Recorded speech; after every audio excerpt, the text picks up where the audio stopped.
Chers amis, bonjour, la parasha de la semaine, parashat Vaera. Alors, nous savons tous que dans la parashat Vaera, il y a les 7 premières plaies qu'Hachem a envoyées sur l'Égypte. Mais nos sages nous disent que dans le début de la parasha se trouve en concentré toute la libération du peuple juif d'Égypte, depuis son début jusqu'à même le don de la Torah au mont Sinaï. Alors, a priori, cette parole de nos sages fait référence aux 4 promesses qui ont été dites par Hachem au début de la paracha et qui sont rapportées dans différents endroits du Talmud. Hachem a dit au peuple juif « Ve'otzeti etrem » je vous sortirai. Et ensuite « Ve'itzalti etrem » je vous sauverai. Et ensuite « Ve'ga'alti etrem » je vous libérerai. Et ensuite « Ve'lakarti etrem » je vous prendrai comme peuple. Alors, a priori, c'est à ça que font référence nos sages, c'est-à-dire que dans ces 4 paroles-là, et donc il y a même un avis qui rapporte une 5e parole, une 5e promesse qu'Hachem fait aussi au début de la paracha de la semaine, où ces 5 paroles sont des promesses où se trouve concentré en fait tout le processus de libération.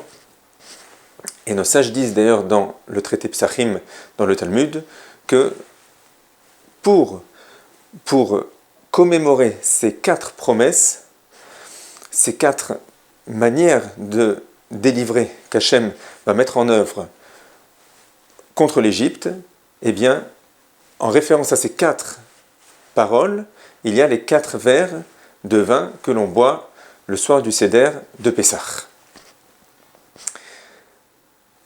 Mais il faut savoir que le Baal Shem Tov dit un peu plus que ça.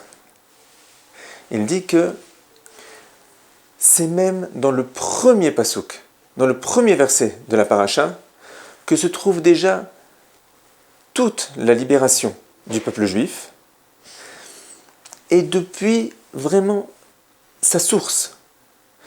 Et le Baal Shem Tov de rajouter que ce n'est pas seulement la libération du peuple juif d'Égypte qui se trouve dans ce premier pasouk, dans ce premier verset, c'est même la libération de chaque juif, de chaque génération, par rapport à son exil personnel.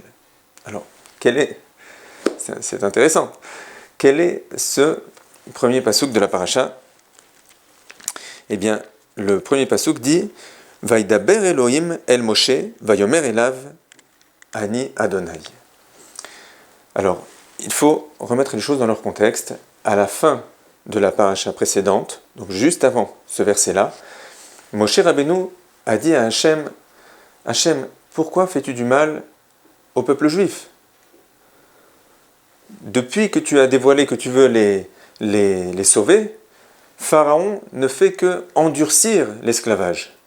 Pourquoi as-tu fait du mal au peuple juif ?»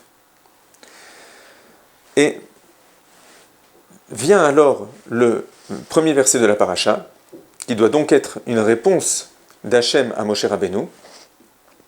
Et dans ce pasouk, il y a une particularité qui se trouve, je pense, c'est peut-être la seule fois que ça se trouve dans la Torah, c'est que le pasouk, le verset commence en appelant Hachem par le nom Elohim et finit par le nom d'Hachem, en décrivant Hachem avec le nom Ammonai. Alors, on va essayer d'expliquer pourquoi c'est une réponse d'abord à Moshe Rabbeinu et pourquoi est-ce qu'il y a cette particularité. Le nom Elohim fait référence à l'attribut de justice, l'attribut de rigueur d'Hachem. Et le nom Hachem, Ammonai, dans ce pasouk fait référence à l'attribut de bonté, de miséricorde d'Hachem. Le verset commence en rapportant le terme Elohim et finit avec le terme Hachem, parce qu'Hachem a répondu à Moshe Rabbeinu, « Toi, tu penses que je me comporte avec mon attribut de rigueur et de justice envers le peuple juif en ce moment. Tu m'as dit, pourquoi fais-tu du mal ? eh bien sache que tu te trompes, mon cher Rabbeinu. Sache que, regarde comment se termine le verset, et je te dis même littéralement, Ani Hashem, je me comporte maintenant, même maintenant que le peuple juif est en esclavage, je me comporte avec lui, avec mon attribut de bonté et de miséricorde.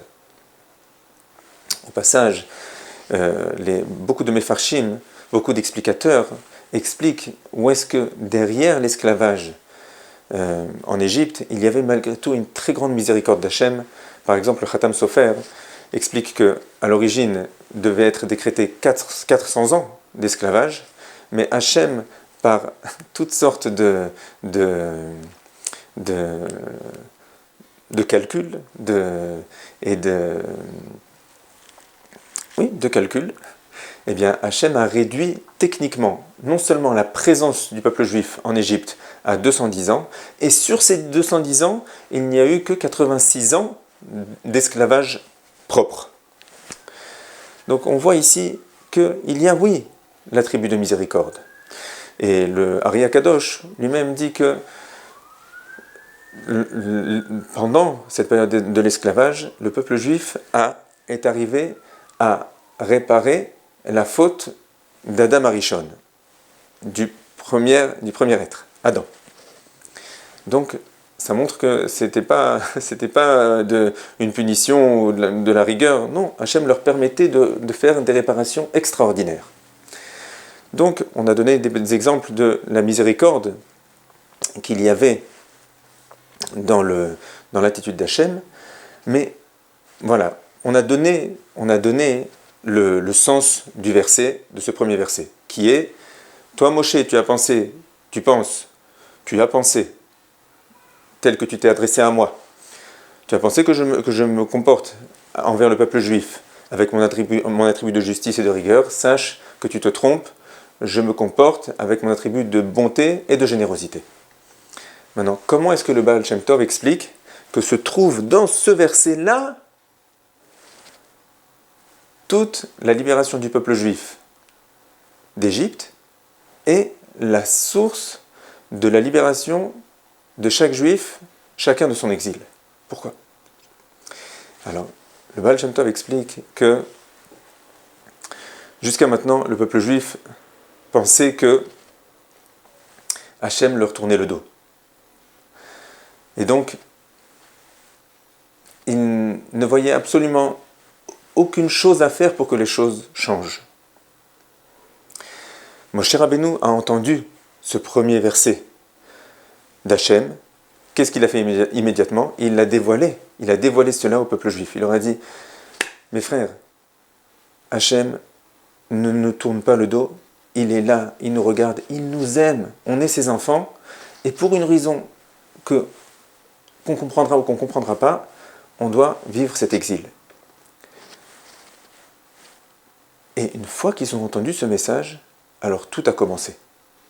Ça veut dire qu'ils se sont rendus compte qu'il y a quelqu'un à qui parler. Même si un papa doit, pour une raison ou une autre, se comporter apparemment de manière rigoureuse envers son fils, mais ça reste son papa et le fils sait que son papa l'aime. Donc il sait qu'il peut supplier, il peut crier à son papa de faire que les choses soient plus faciles. Et bien, ce raisonnement, le peuple juif l'a fait à ce moment-là. Il s'est dit, alors si Hachem, en réalité, ne nous a pas tourné le dos et nous aime et se comporte avec nous ici, avec son attribut de bonté, alors on peut lui parler. On peut crier vers lui, lui dire que c'est trop dur pour nous, ou c'est un peu trop dur pour nous, ou on aimerait que ça s'arrête rapidement.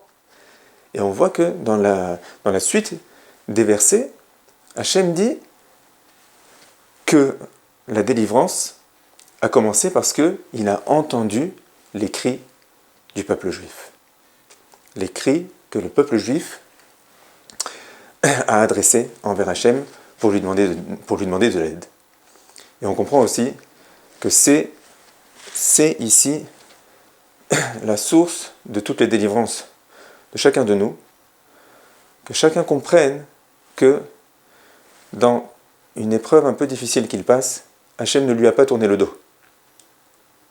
Hachem le regarde et agit envers lui avec son attribut de bonté. Et donc il y a à qui parler, il y a vers qui crier à l'aide. Et lorsqu'on commence, chacun à son niveau, à crier Hachem, aide-moi, alors la délivrance commence comme elle a commencé en Égypte. Mes chers amis, un excellent Shabbat.